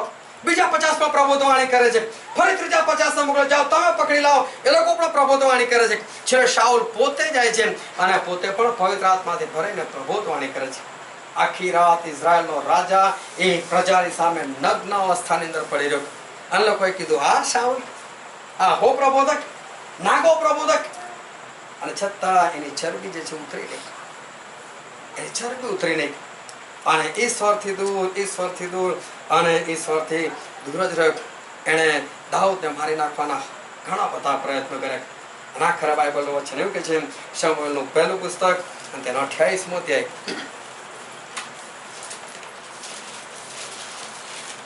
અને તેની 15મી કલમ સમૂહે સાઉલે પૂછ્યું કે તે શા માટે મને ઉઠાડી લાવીને હેરાન કર્યો છે સાઉલે ઉત્તર આપ્યો કે હું ઘણા સંકટમાં આવી પડ્યો છું શાઉલ રાજા એવું કે છે હું ઘણા સંકટમાં આવ્યો કોની પાસે જાય છે શમૂએલના આત્માની પાસે જેને મારી નાખવાનો પ્રયત્ન કરતો હતો મરી ગયા પછી પણ એને એની જ જરૂર પડે તો ના ચરબી કરી હતો ખબર હતી કે મને આની જ જરૂર પડવાની મારે એની જ પાસે જવું પડશે તો એના કરતા એની વિરુદ્ધમાં ના ગયો હતો એના વિરુદ્ધમાં વાતો ના કરી હોત તો એને મારવા માટે પ્રયત્નો ના કર્યા હોત તો ફરી પાછું એની જ પાસે જવું પડ્યું એના કરતા એવા કામ ના કર્યા હોત તો આ શું કહે છે બહુ સંકટમાં આવી પડેલું છે આગળ કેમ કે ફિલિસ્તીઓ મારી વિરુદ્ધ યુદ્ધ કરે છે અને દેવ મારી પાસેથી જતો રહ્યો છે દેવ મારી પાસેથી જતો રહ્યો શમૂએલ મેં તારી વિરુદ્ધ બહુ કર્યું અને દેવ મને છોડી દીધો છે મેં દાઉદની વિરુદ્ધ બહુ કર્યું અને મારો દેવ મને છોડીને જતો રહ્યો છે આગળ ને પ્રબોધકો મારફતે કે સ્વપ્ન મારફતે હવે ઉત્તર આપતો નથી મને ઈશ્વરે વાત કરવાનું બંધ કરી દીધું છે મારી સાથે કશાથી પણ ઉત્તર નહીં કશાથી પણ જવાબ નહીં પ્રબોધક આવે છે તો ઈશ્વર પ્રબોધકો પણ મોડું બંધ તારા માટે કોઈ વાણી નહીં કોઈ પણ પ્રકારે ઈશ્વર આ શાઉલ સાથે એ વાત જ કરતા નથી તેના કરતા શાંતિ રાખીને પ્રભુની હજુરમાં રહ્યો હતો નમ્રતાથી ચાલ્યો હતો પ્રભુ એટલા માટે ના પાડે છે કે ખોટી ચરબી ના કરો મારી પાછળ ઈમાનદારીથી અને સત્યતાથી ચાલો એ ઈશ્વરની મરજી છે ઘમંડીઓને તો ઈશ્વર એક પળની અંદર નીચે પાડી નાખે છે ફારૂન રાજા પુષ્કળ ઘમંડી લોખંડી રાજ્ય એનું અને જ્યારે ઈશ્વરે એ મિસ્રીના હાથમાંથી ઇઝરાયલ પુત્રોને છોડાયા ત્યારે ઈશ્વરે એ લોકોના માટે શબ્દ વાપરેલા છે લોઢાની ભઠ્ઠીમાંથી હું લોકોને બહાર કાઢી લાવું છું લોઢાની ભઠ્ઠી એટલે જે તાપમાનની અંદર લોઢું લોખંડ પીગળી જાય કે જેની અંદર કોઈ પણ પ્રવેશ ના કરી શકે લોખંડ જ્યાં પીગળી જાય એટલી ગરમી અંદર કોણ પ્રવેશ કરી શકે એટલે અંદર કોણ જીવતું રહી શકે કોઈની તાકાત નથી પણ પ્રભુ કહે છે મેં લોઢાની ભઠ્ઠીની અંદર જેને એવા લોકોની વચ્ચે જેને મેં મારા ઇઝરાયલ પુત્રોને બહાર કાઢ્યા છે એવું લોખંડી સામ્રાજ્ય કે એ જમાનામાં મિસ્ર દેશને હરાઈ શકે એવું આખી દુનિયામાં કોઈ નતું એ લોઢાની ભઠ્ઠી અંદર હાથ નાખી શકે એવું કોઈ નતું હવે આ એવા દેશનો રાજા હોય તો કેટલો બધો ઘમંડી હોય અને આ જે ફારૂન જે છે એ ફારૂન એ સમયે ભયંકર હઠીલો અને ભયંકર ઘમંડી એવો આ રાજા હતો પરંતુ ઈશ્વરે એની સાથે બહુ શાંતિથી વાત કરી ઈશ્વરે મૂસાને કીધું કે જા મૂસા તું શાંતિથી ફારૂન પાસે જાય અને ફારૂનની સાથે શાંતિથી વાત કર અને બાઇબલની અંદર લખેલું છે નિર્ગમનનું પુસ્તક 5મો અધ્યાય અને તેની પહેલી અને બીજી કલમ ત્યાર પછી મૂસા તથા હારૂને આવીને ફારૂનને કહ્યું કે યહોવા ઇઝરાયલનો દેવ એમ કહે છે કે મારા લોકોને અરણ્યમાં મારે સારું પર્વ કાઢવા માટે જવા દે બાઇબલનું વચન કેટલું સ્પષ્ટ ઈશ્વરે કહેવડાય એકદમ શાંતિથી વાત કરાય તું ઘમંડી છે, પણ તારા ઘરનો અમે તારી સાથે તારે જેમ વર્તન નથી કરવા માંગતા. ફારૂન, તું મારા લોકોને છોડી દે અને કોને પર્વ પાળવા માટે જવા દે. ખાલી પર્વ પાળવા માટે જવાનું કીધું, એવું બી નથી કીધું કે અમે હંમેશાના માટે જતા રહીશું, અમે અમારા ઘરે તાળા મારી જઈશું, પાછા અહીંયા જઈ જઈશું. પણ અમને જવા દે ગાડી, પર્વ પાળવાના માટે અમને જવા દે, યહોવાનો પર્વ પાળવાના માટે જવા દે. અને ફારૂને શું જવાબ આપ્યો? ત્યારે ફારૂને કહ્યું કે યહોવા કોણ છે કે હું તેની વાણી માનીને ઇઝરાયલ પુત્રને જવા દઉં? હાલેલુયા. આ ફારૂનના શબ્દો, યહોવા કોણ, એની વાણી સાંભળીને હું એના લોકોને જવા દઉં? કોણ યહોવા? યહોવા એટલે કોણ? અરે હું લોઢાની ભઠ્ઠીનો માલિક, મારું સામ્રાજ્ય એટલું જોરદાર કે તમે લોકો 400 વર્ષથી ગુલામી કરો છો, તમને કોણ છોડાઈ શકવાનું? એવો કયો દેવ છે તમારો? દેવ હોત તો મને તમને લોકો છોડાઈ ના દે 400 વર્ષ પહેલા? મારા જેવું બીજું કોઈ જ નથી. કોણ યહોવા? એમ કે છે, કોણ યહોવા? અને હવે ઈશ્વરે એના ઘમંડને કારણે, ઈશ્વર તોય શાંતિથી વાત કરી પણ નથી માનતો. હવે ઈશ્વરે ચમત્કાર કરવાની શરૂઆત કરી અને હવે એના ઘમંડને કારણે આ જે ફારૂન જે છે એને અને એના દેશવાસીઓને નુકસાનની શરૂઆત થઈ. અને બાઇબલનું વચન કે છે કે આ ચમત્કાર થયો અને પાણીનું લોહી બની ગયું. અને બાઇબલનું વચન આપણે વાંચીએ નિર્ગમનનું પુસ્તક અને તેનો 7મો અધ્યાય. અને મૂસા અને હારૂને મળીને ત્યાં ઈશ્વરના નામથી ત્યાં એવો ચમત્કાર કર્યો કે મિસ્ર દેશની અંદર જ્યાં જ્યાં પાણી હતું એ બધું પાણી કેવું થઈ ગયું? લોહી બની ગયું. પાણી લોહી બની જાય પણ પીવાના માટે પાણી તો જોઈએ જ ને, પીવા માટે પાણી તો જોઈએ જ. અને ત્યાં 24મી કલમમાં લખેલું છે, આપણે વાંચીએ. અને સર્વ મિસરીઓએ પીવાના પાણીને માટે નદીની આજુબાજુએ બીવડા ખોદ્યા, કેમ કે તેઓ નદીનું પાણી પી ન શક્યા. બાઇબલનું વચન કે છે લોકો પાણી પી ન શક્યા. એ લોકો ત્યાં બોરિંગ કર્યું. બોરિંગ કરવાનો ખર્ચો થયો. હવે 1-2 ઘર માટે હોય તો વસ્તુ અલગ છે, આખા દેશ માટે પાણી જોઈએ. કેટલું બધું બોરિંગ કર્યું હશે, કેટલા બધા એ લોકોએ પંપ ચલાવ્યા હશે અને ત્યારે કેટલો બધો ખર્ચો થઈ ગયો. આ વગર ફોગટનો ખર્ચો. જ્યારે માણસ ઈશ્વર નથી માનતો ને અને જ્યારે ઘમંડમાં ઉતરી આવે છે અને ત્યારે એને નુકસાન થવાની શરૂઆત થઈ જાય છે. અને આ જે ફારૂન રાજા છે એને નુકસાન થવાની શરૂઆત થઈ. આગળ ફરી લખેલું છે એના 8મા અધ્યાયની અંદર કે મિસ્ર દેશની અંદર ઢગલો દેડકા આવી ગયા, કેટલા બધા દેડકા આવી ગયા અને ફરી મૂસાએ દેડકાને દૂર પણ કર્યા. તો બાઇબલનું વચન કે છે, આપણે વાંચીએ તેનો 8મો અધ્યાય અને તે 14મી કલમ. અને તેઓએ તેમને ઢગલા કર્યા અને દેશની દુર્ગંધ ઉડી. બાઇબલનું વચન કે દેડકાઓના ઢગલા કર્યા. ઢગલા એમ થાય કેટલા બધા મજૂરોને કામે લગાયા હશે. અત્યાર સુધી ઇઝરાયલ પુત્રો પાસે ગુલામી કરાઈ, હવે એ લોકોએ કેવી ભયંકર ગુલામી કરવાનો વારો. દેડકાઓને એ લોકોએ વાળીને ભેગા કર્યા છે. અત્યારે તો સારું છે કે જેસીબી મશીન આવી ગયા છે ને ફટાફટ ઉચકીને લઈ જાય એકવાર ઢગલા કરી નાખે. ત્યારે કયા મશીનો હતા? કેવી રીતે આ લોકો દેડકા કાંઈ લોકોના ખેતરમાં આવી ગયેલા, લોકોના ઘરની અંદર આવી ગયા, બધી જગ્યાથી દેડકાઓને કાઢ્યા. બાઇબલ શું કહે છે? ઢગલો થયા. આ વધારાનો ખર્ચો નહીં, નુકસાનની શરૂઆત થઈ ગઈ. નુકસાનની શરૂઆત થઈ ગઈ. જ્યારે માણસ જે છે ઈશ્વરની આગળ નમતો નથી ત્યાં નુકસાનની શરૂઆત થઈ જાય. એના પછી લોકોના માથામાં જુઓ પડી, ઢોર ઢાંકોને જુઓ પડી. એવું નથી કે સવારે પડતી હતી ને બપોરે બધી અદ્રશ્ય થઈ જતી હતી. શું એ લોકોએ જુઓ માટે દવા નહીં કરાવી હોય? એ લોકોએ ઢોરોને બચાવવા માટે પ્રયત્નો નહીં કર્યા અને બધા ખર્ચા જે છે ખર્ચા નહીં થયા. એ દૂર થઈને પછી માખીઓ આવી તો માખીઓને દૂર કરવા માટે શું લોકો પ્રયત્ન નહીં કરવા પડ્યા હોય? માખીઓને માટે એ લોકોએ હેરાન નહીં થવું પડે, એના માટે પણ શું એ લોકોએ ખર્ચા બધા નહીં કરવા પડે. અને ફરી આગળ લખેલું છે બાઇબલની અંદર તેનો 9મો અધ્યાય અને તેની 6ઠી કલમ, નિર્ગમનનું પુસ્તક 9મો અધ્યાય તેની 6ઠી કલમ. અને તેને બીજે દિવસે યહોવાએ તે પ્રમાણે કર્યું અને મિસરના સવા ઢોર મરી ગયા, પણ ઇઝરાયલ પુત્રોમાંના ઢોરમાંથી એક પણ મર્યું નહીં. બાઇબલનું વચન કહે છે કે ભયંકર બીમારી આવી અને મિસ્રના ઢોરો જે છે મરવા લાગ્યા. એક પછી એક નુકસાન થતું જાય છે. પરંતુ વારે ઘડે આ ફારૂન જે છે એની ચરબીમાંથી બહાર નથી આવતો. હું લોખંડી સામ્રાજ્ય ધરાવનાર, હું લોઢાની ભઠ્ઠી ધરાવનાર, 400 વર્ષ આ લોકોને ગુલામ બનાવનાર, હું ના નમું કોઈની આગળ, હું કોઈની આગળ નમું નહીં. અને એને નુકસાન પર નુકસાન થયા કરે છે, પરંતુ હજુ પણ સુધરતો નથી. હજુ આગળ વાંચીએ તેનો 10મો અધ્યાય અને ત્યાં તીડ આવે છે અને તીડ બધી પેદાશ થઈ જાય છે. આપણે વાંચીએ તેની 14મી અને 15મી કલમ. અને આખા મિસર દેશ ઉપર તીડ પસરી ગયા. મિસરની સર્વ સીમમાં બેઠા તે મહા ત્રાસ થયા હતા. તેમની અગાઉ એવા તીડ આવ્યા નહોતા. જિંદગી પછી પણ એવા આવશે નહીં, કેમ કે તેઓથી તમારા તમામ ધરતી ઢંકાઈ ગઈ, અને તેથી દેશ ઉપર અંધકાર છવાઈ ગયો, અને દેશની સર્વ વનસ્પતિ તથા કરાતી વચેલા વૃક્ષોના સર્વ ફળ તેઓ ખાઈ ગયા, અને આખા મિસર દેશના ખેતરના વૃક્ષોમાંથી એ વનસ્પતિમાંથી કંઈ પણ લીલું રહ્યું નહીં.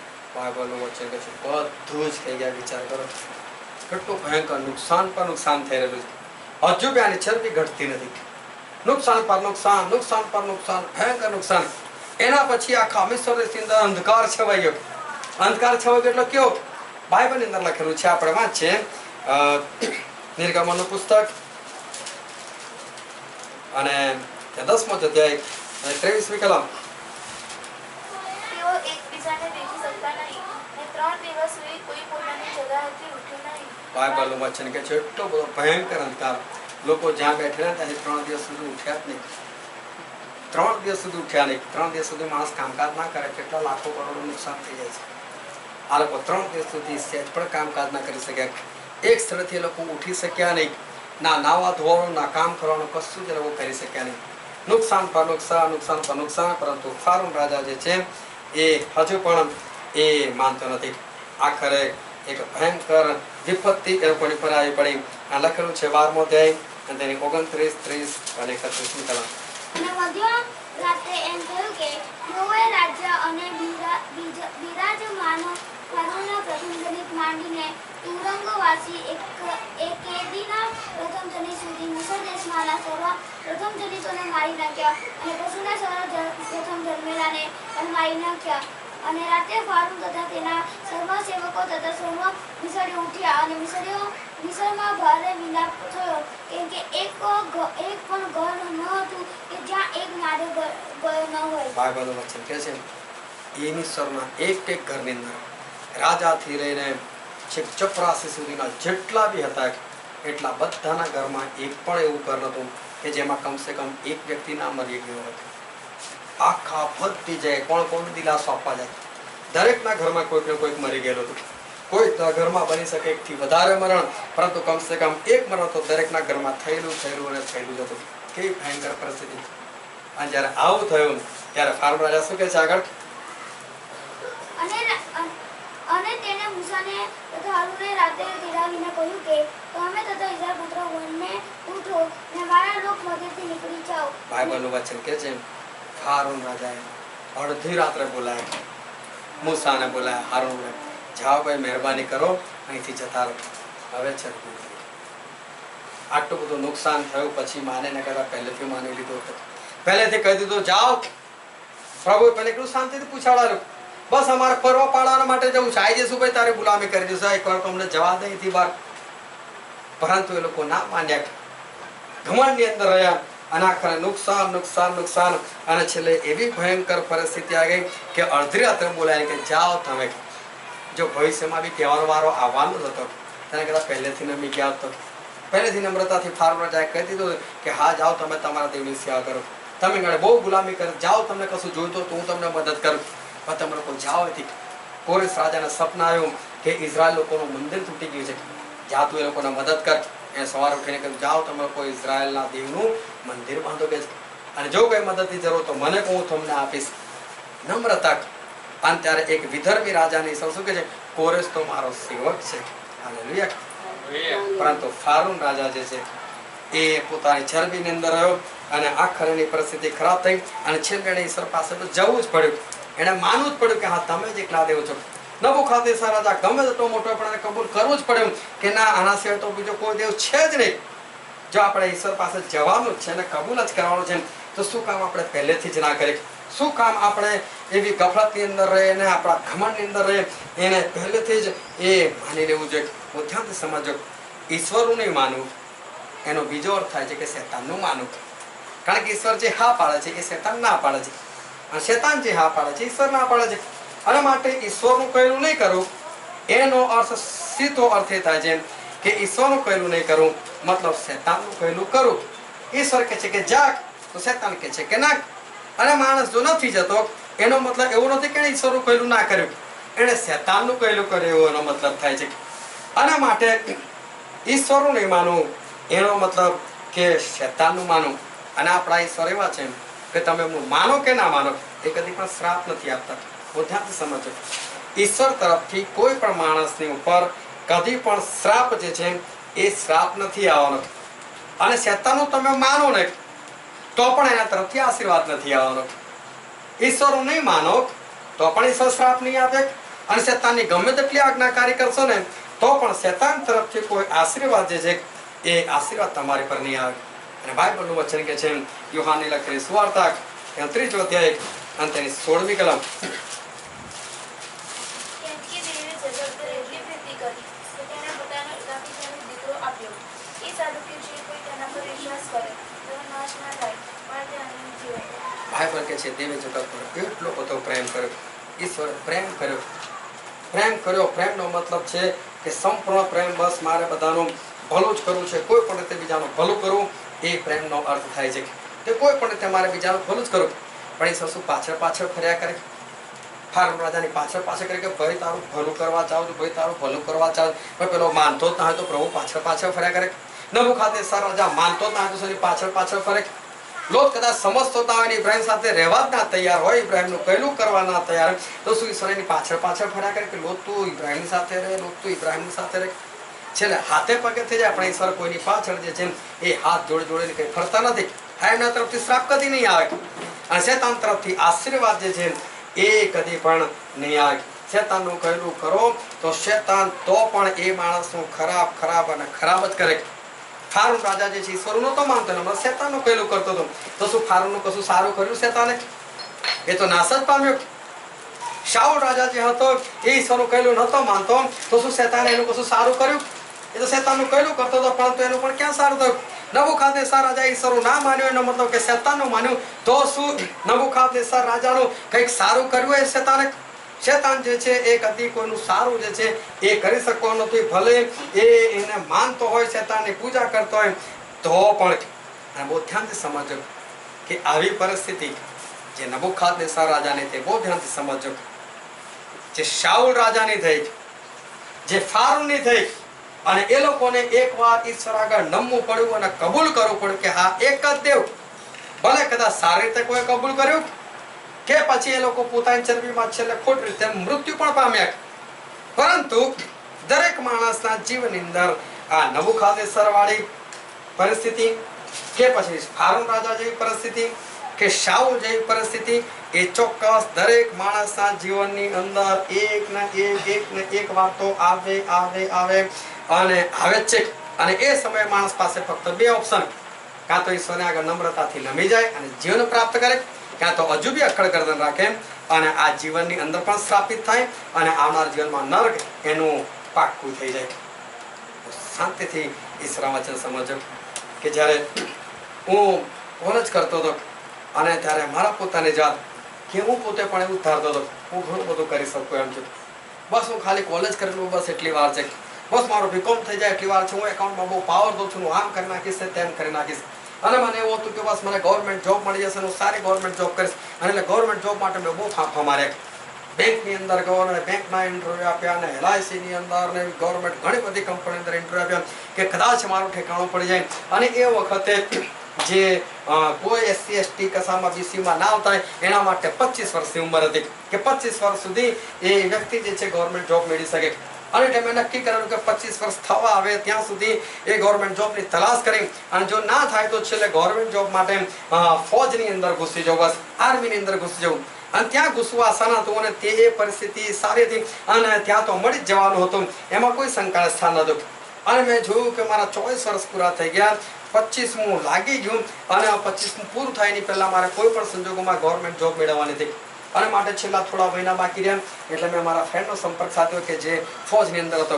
એણે મને કીધું કે તને તાત્કાલિક મળી જશે, કોઈ ચિંતા ના કરીશ એમ. પણ એક શરત છે, ત્યાં મા બહેનની ગાળો સાંભળવા માટે તું તૈયાર હોય અને તને ગુસ્સો ના આવવાનો હોય, આ બધું શાંતિથી સાંભળવાનું હોય ને તો તું આય. બાકી ત્યાં ગાળો સિવાય કોઈ વાત નથી થતી. જે ઉપરી અધિકારીઓ જે છે લોકો ટ્રેનિંગ આપે છે તો ગાળો બોલીને શીખવાડે છે. અને તારો ગુસ્સો મને ખબર છે કે એના કરતાં કે તું જો તારે આવો હોય ને ના સહન કરી શકવાનો હોય તો તું આવીશ જ નહીં. અને મને એવું થયું કે ત્યાં ગાળો ખાવા માટે જવાનું નથી જવું, ગવર્મેન્ટ જોબ છે ના મળી. મેં કહ્યું ચલો વાંધો નહીં, BCનું સર્ટિફિકેટ લઈ લે. મેં કહું મેકોન અટક છે અને કહી દઈશું કે અમે તો મકવાણામાંથી બનેલા છે અને મેં કહું બીસીનું સર્ટિફિકેટ લઈ લઈશું અને બધી તૈયારીઓ કરી દીધી.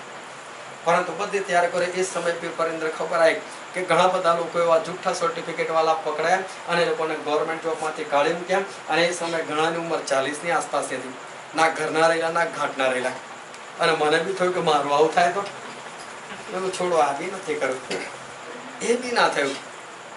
ગવર્મેન્ટ જોબની જે ઈચ્છા હતી એ પૂરી ના થઈ અને ગવર્મેન્ટ જોબ જે છે મારે મેળવવી જોઈએ એ હું મેળવી શક્યો નહીં. બીજી બધી નોકરીઓ કરી, ઘણી સારી બી કરી, સારી કંપની અંદર પણ કરી, પણ કોઈ જગ્યાએ ઠેકાણું પડ્યું નહીં. છેલ્લે પોતાનો ધંધો કર્યો. ધંધો બી ખૂબ સારો ચાલતો હતો અને ધંધાનું મેં નામ રાખેલું હતું સ્ટેરો પ્રિન્ટ્સ. અને મારી પાસે ઘણી બધી આવડતો હતી અને મેં સપના બધા બહુ જોઈ લાગ્યા. અને મેં એવું વિચાર્યું કે ખાલી આ પ્રિન્ટિંગનું કામ હું નહીં કરું. એના પછી મને આ કપડાં ધોવાનો પાવડર અને વાસણ ઘસવાનો પાવડર મને બનાવતા આવડતું હતું. અને મને એવું થયું કે થોડા પૈસા એમાં રોકીશ અને ધીરે ધીરે હું પાવડર બનાવવાનું શરૂ કરીશ અને પણ એના નામથી વેચીશ અને બીજી ફર્મ શરૂ કરીશ. અને પછી મને એવું કે એના પછી કશું ત્રીજું શરૂ કરીશ અને સ્ટેરો નામનું એક મોટું ગ્રુપ હશે મારું. મારે એક સરસ ઓફિસ હશે, રિવોલ્વિંગ ચેર હશે, એની પર બેઠો હોઈશ અને મારી સામે સરસ કાચનું એક કબાટ હશે અને લોકો મને પૂછતા હશે સ્ટેન્લી સાહેબ કઈ છે. આ બધી મારી ઈચ્છાઓ હતી. પરંતુ પ્રભુ ના હોય ને તમારે કોઈ ચરબી ના કામ લાગે. ચરબી ઉતરી જાય બધી. કોઈ કરતા કોઈ કામ મારું થયું નહીં અને એવું લાગ્યું કે હું ઘર બનાવી દઉં. અને ઘરની વાત તો ઠીક, પણ ઘરની અંદર રહેવાના પણ ઠેકાણા ના રહે. ઈશ્વર જ્યારે ના હોય અને માણસ જે છે એ પોતાની ચરબીની અંદર તો ઘરવાળું બનવાની વાત તો ઠીક, પણ મને ખાવાના પણ ફાંફા પડી ગયેલા હતા. અને એક પરિસ્થિતિમાં આવી ગયો કે મારી પાસે બે જ ઓપ્શન, ચરબી છોડ, ઈશ્વરનું નામ. કાં તો ચરબી રાખ, હમણાં પણ શ્રાપિત થાક અને આવનાર જીવનમાં નરકમાં પણ જતો રહે. અને મેં પહેલું ઓપ્શન સ્વીકારી લીધું કે બસ ચરબી રાખવી નથી, પ્રભુને આગળ આવો અને પ્રભુને નમી જાઓ. પ્રભુને નમી ગયા અને આજે પ્રભુએ એમના મહિમાના અર્થે ઘણા બધા કામ જે છે ઈશ્વર કરાવે. એક ભાઈ હતા, એ ભાઈને હું મળતો હતો. એ ભાઈ મારી પાસે કામ એક જ વાત કરે, લોકો દેવું કરે છે હું તો દેવું જ ના કરું. મારી પાસે તો આટલું બેંક બેલેન્સ છે, મારી પાસે તો આટલું બેંક બેલેન્સ છે, બહુ સારું તમારી પાસે બેંક બેલેન્સ છે. કાયમ મને સંભળાવે મારી પાસે આટલું બેંક બેલેન્સ છે, મારા ઘરમાં આટલું મેં કામ કર્યું, આટલા લાખનો મેં ખર્ચો કર્યો, તો મારી પાસે કોઈ ઉધાર નહીં, મારી પાસે હજુ બી બેલેન્સ છે, મને કોઈ ચિંતા નથી. બહુ સારું છે તમારી પાસે બેલેન્સ છે તો મારી ખાતેદારી બી સારી કરે, મને માનપાન પણ આપે. પણ દર વખતે ઘમંડનું જો મારી પાસે બેંક બેલેન્સ છે, મારી પાસે બેંક બેલેન્સ છે. અને એક વખત એમના જીવનની અંદર અણધારી પરિસ્થિતિ આવી. એમને મોટી ભયંકર બીમારી લાગુ પડી. પૈસા ધીરે ધીરે ધીરે જવા લાગ્યા. એકવાર એમના ઘરે ગયો, ટેલિવિઝન બેલેન્સ ખલાસ થઈ ગયું છે. એ જ ભાઈ મને કહે છે બેલેન્સ ખલાસ થઈ ગયેલું છે, હવે આવતીકાલની મને ચિંતા છે. ચરબી ના કરો, નમી જાઓ પ્રભુને નમી જાઓ અને પ્રભુને સીધું કહી દો કે પ્રભુ તમારા વગર જે છે એ હું કંઈ જ કરી શકતો નથી, તમારી વગર હું કંઈ જ કરી શકતો નથી. બહુ ધ્યાનથી સમજો, એવું નથી કે માણસના જીવનની અંદર ફક્ત નાણાકીય તકલીફો આવે છે અને નાણાકીય રીતે એને મરવાનો વારો આવે છે, એવું નથી. ઘણી બધી પરિસ્થિતિ, કેટલા બધા લોકો છે, લોકો નાણાકીય પરિસ્થિતિ એવી જ રહે છે. સારા ઘરો મારે છે, સારી ગાડીઓમાં ફરે છે. એક સુંદર એવા ઘરની અંદર જવાનું થયું. એ ઘરની અંદર ઘૂસતા તો ઘૂસી ગયો, પણ બહાર નીકળવાનો રસ્તો પણ મને ખબર નહીં કે કયા રૂમમાંથી જઈશ નીચે ઉતરવાનો દાદરો આવશે. એવો મોટું આલીશાન બંગલો અને ભાઈ રડતા કે મારા છોકરાને બચાયેલો, તમે કહેશો બધું આપી દઉં તમને, તમે કહેશો એટલા પૈસા આપી દઉં, તમે કહેતા હોય તો આ ઘર બી આપી દઉં, તમે જોઈ આપી, પણ મારા છોકરાને ઉભો કરો ને. બધું જ છે એમની પાસે. બીમારીમાંથી સાજા પણ નથી. ઈશ્વર નથી ને ત્યારે માણસની ભલભલી ચરબી જે છે એ ઉતરી જાય છે. જો એ માની લે તો એનું સારું થાય છે, પણ ના માને તો એનું ખરાબ થાય છે. બાઇબલનું વચન જે આપણે વાંચ્યું, ત્યાં એક છોકરો હતો અને છોકરાએ એના બાપને કીધું, પ્રભુ મારી મિલકત મને આપી દે, બસ હું આમ કરું તેમ કરું. એના બાપ કે બેટા બધું તારું જ છે, ઉંમર જો પછી બધું તારું જ છે અને જીવ તારે બી તારું છે, તને હું જે ખાઉં છું તને ખવડાવું છું, હું તારો બાપ છું, તારું પૂરું કરું છું. તને શું કામ ફિકર છે કે તું મારી પાસે અલગ માંગે છે? પણ છોકરો તો ટણીમાં ચરબીની અંદર ના મારે તો જોવે જ છે બસ. એનો બાપ કે લે તાર લઈ જાજે. એના બાપ એનો હિસ્સો આપી દીધો. એની મિલકત જે હશે એની 50% એને આપી દીધી છોકરાને. ભાઈ કરોડોપતિ હશે તો બધા રૂપિયા આપી દીધા, જા તું લઈ જાય અહીંથી. અને પેલો નીકળી ગયો, હું આમ કરી નાખીશું, તેમ કરી નાખીશું, ફલાણું કરીશ, ઢીકણું કરી નાખીશ. ચરબીની અંદર ગયો, પૈસા ઉડાવવા લાગ્યો. જોડે ખાલી ઉડાવવાનું જ કામ કર્યું હશે. એના બાપના ઘરમાં રહીને નથી ખબર કે મારે કામ બી કરવું પડે. એને ચોક્કસ બધી યોજના બનાવેલી હશે. એને ચોક્કસ કોઈ ધંધો રોજગાર શરૂ કર્યો હશે. એને ચોક્કસ યોજના બનાવી હશે કે મારા પૈસા વપરાતા બી જાય ને બીજા કમાતા બી જાઉં. પરંતુ ઈશ્વર સાથે ના હોય ને માણસ કશું બી નથી કરી શકતો. ધીરે ધીરે ધીરે કરીને બરબાદીની આડમાં આવી ગયો. અને છેલ્લે એવી ભયંકર પરિસ્થિતિ આવી કે એની પાસે ના ઘર રહ્યું, ના કપડા રહ્યા, ના પૈસા રહ્યા. હવે પોતે જે લોકોને નોકરીઓ પર રાખનાર, નોકરો રાખનાર એવો વ્યક્તિ હવે પોતે નોકર તરીકે ઘરે ઘરે જઈને પૂછે છે માણસની જરૂર છે. દુકાળ પડેલો છે, લોકો પાસે ખાવા નથી, કોણ એને નોકરી પર રાખે? એક માણસે કીધું કે તને નોકરી જોઈએ તો તને ખાલી રહેવાનું મળશે, ખાવા પીવાનું નહીં મળે. બોલ આ ભૂંડોને ચારવાના માટે જઈશ અને ભૂંડોની સાથે ટોળામાં પડી રહેજે બાગની અંદર. કેટલી ભયંકર પરિસ્થિતિ આ માણસની. બધી ચરબી ઉતરી ગઈ. હજુ પણ એના બાપ પાસે નથી જતો, ભૂંડોને ચરાવવા માટે જાય છે. બોલે ભૂખ્યો રહીશ, ભૂંડો જે સિંગો ખાય છે ને સિંગો ખાઈશ, પણ હજુ સુધી એ માણસ જે છે એ માણસ એના ઘમંડની અંદરથી બહાર આવતો નથી. અનેક દિવસ ભૂંડો સિંગો ખાઈ રહ્યા છે. એ માણસ ચરાવતો જોઈ રહ્યો છે. એ ભૂંડોને કદાચ જોઈ રહ્યો છે કે કેવી ગંદી અવસ્થાની અંદર છે. એ કદાચ પોતાની જોડે છે કે હું આજે કેટલો બધો ગંદો થઈ ગયો છું, ભૂંડ જોડે ભૂંડ જેવો થઈ ગયેલો છે. આના ખરેને લાગ્યું મારા બાપના ઘરની અંદર તો નોકરો પણ સારા સારા કપડા પહેરે છે. એ લોકોની પાસે બી સારું રહેવાનું ઘર છે. એ લોકોની પાસે પુષ્કળ રોટલી છે. એ બાપનો છોકરો આવી પરિસ્થિતિમાં તઈ નોકર બનીશ ને તો મને તઈ કંઈક તો મળશે. નોકર જેટલું તો મને મળશે ને તોય મારી પરિસ્થિતિ સારી થશે. બધી ચરબી ઉતરી ગઈ. હું જઈશ મારા બાપની પાસે અને બાપને શું કહીશ? હવે હું તારો છોકરો કહેવાને માટે યોગ્ય નથી. ચરબી તો સારા તારો છોકરો છું, લાય મારો અડધો ભાગ. ચરબી ઉતરી ગઈ તો કોઈ છોકરો નહીં, હું તો તારો નોકર, મને રાખીશ બાપ? બધી ચરબી ઉતરી ગઈ. એના બાપે કીધું વાંધો નહીં બેટા, રે તો હું તને નોકર નથી ગણતો. તું રે એને સારામાં સારો જામો પહેરાય, એના હાથમાં વીંટી પહેરાય, એને પાડેલા વાછોટાને કપાવ. અને એના બાપે એ પુષ્કળતાની અંદર બધાને ભેગા કરીને અને સરસ એ આનંદ કર્યો. ધ્યાનથી સમજો. હવે ઉડાવ દીકરો જે છે એના ઉડાવ દીકરા તરીકે ઓળખે છે. હવે એની બધી ચરબી જે છે એની ચરબી ઉતરી ગઈ. ઇબ્રાહીમને ના છોડ્યો હોત તો લોત જે છે એ આગે એને હાથે પગે ના થઈ ગયો. એના કરતા શાંતિથી ઇબ્રાહીમની સાથે મળીને રહ્યો હતો. અભિમાન ના કર્યું હતો. એને છોડીને ના ગયો તો જેનાથી આશીર્વાદિત થયો છે એને છોડીને શું કામ જવું? જ્યારે એને ખબર જ છે કે મારે આના વગર કંઈ મેળ જ પડવા નથી. એક વાર તો મારે એની પાસે પાછું આવવું પડશે, તો એના કરતા પહેલેથી જ નમી ગયા હતો. ફારૂક રાજા કે છે કોણ યહોવા? પણ કદાચ પહેલેથી નમી ગયો તો આટલું બધું નુકસાન સહન કર્યા પછી નબૂકદનેસ્સર રાજાને પણ કબૂલ કરવું પડે. એના કરતા પહેલેથી જ નમી ગયો હતો. ચરબી કરો ને પછી ચરબી ઉતરી જાય, લોકોને આગળ સંતાવાનો વાર આવે અને શરમની અંદર પડવાનો વાર આવે, એના કરતા માની લીધો હતો. અને શાઉલ રાજા એ તો કહે છે સમૂએલના આત્માને કે છે મારી હાલત એટલી બધી ખરાબ થઈ ગઈ છે, દેવ મારી પાસેથી જતા રહ્યા છે. તો તને પહેલા નથી ખબર પડતી? 38 વર્ષ પહેલા બી તારી પાસે દેવ નતા? તે માની લીધું હોત તો, ચરબીમાં ના રહ્યો હતો, 38 વર્ષ ચરબીમાં ના કાઢ્યા હતો, આખરે પરિસ્થિતિ શું થઈ? આ જે શાઉલ જે છે એને આત્મહત્યા કરવી પડી. તો ધ્યાનથી ઈશ્વરો વચન સમજો. આ દીકરો ઉડાવ દીકરો એ પોતાના બાપના ઘરે પાછો ગયો. પણ એ જ્યારથી નીકળ્યો ને ત્યારથી એનો બાપ એક પણ દિવસ એને શોધવાના માટે નથી ગયો. હા, બાપ પોતાના ઘરે રહીને જે દરવાજામાંથી જે રસ્તો જતો હતો એ રસ્તાને રોજ બાપ જોયા કરતો હતો. કદાચ ને મારો છોકરો આવે, કદાચ ને મારો છોકરો આવે. પ્રેમ હતો એને. પણ શું એના છોકરાની પાછળ ફર્યો? મારા આકાશમાંના બાપને પ્રેમ તો બહુ છે, પણ કોઈની પાછળ નથી ફરવા. જેને ચરબી છે એ ચરબી મારે, જ્યારે ઉતરે ત્યારે પ્રભુ પાસે આવે. પ્રભુ એ દરવાજાથી જોઈ રહ્યા છે, રસ્તો જોઈ રહ્યા, ક્યારે મારો દીકરો આવે, ક્યારે મારી દીકરી આવે. પરંતુ એ બાપ જે છે એના છોકરાની પાછળ ફર્યો નથી. એ નથી ફર્યો પાછળ. એને જ્યાં જવું હોય ત્યાં જાય, જે હાલતમાં રહેવું હોય રહે, પણ એની ચરબી ચાલુ થશે ને મારી પાસે આવશે ત્યારની વાત અલગ છે. અને એટલે પ્રેરિતોના કૃત્યોની અંદર લખવામાં આવ્યું છે, પ્રેરિતોના કૃત્યો 17મો અધ્યાય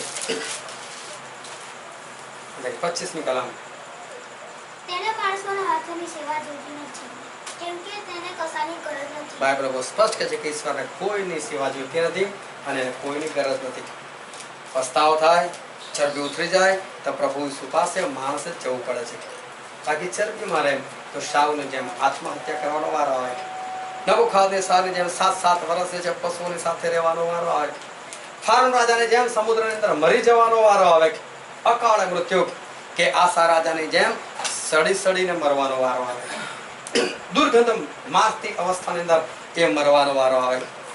એના કરતાં બહેતર છે કે ઈશ્વર આગળ કદી પણ ચરબી નહીં કરવી, ઈશ્વરને આગળ નમી જવું. કારણ કે ઈશ્વર આગળ કોઈનું ઠેકાણું પડે એમ નથી, ઈશ્વર આગળ કોઈનું કશું પણ થાય એવું નથી. બાકી જેટલા બી દુરાધાગા કરાવવા હોય, જેટલા બી એને દેવ દેવતા પાસે જવું હોય, જેટલું બી જંતર મંતર કરાવવું હોય, જેટલું બી ભાગ દોડ કરવી હોય, જેટલા બી પૈસા કમાવા હોય અને જેટલું બી અભિમાન કરવું હોય કરો, પણ એક દિવસ નબૂખદનેસ્સર જેવી હાલત થવાની, એક વાર તો શાઉલ જેવી હાલત થવાની છે. અને એ વખતે બે જ ઓપ્શન.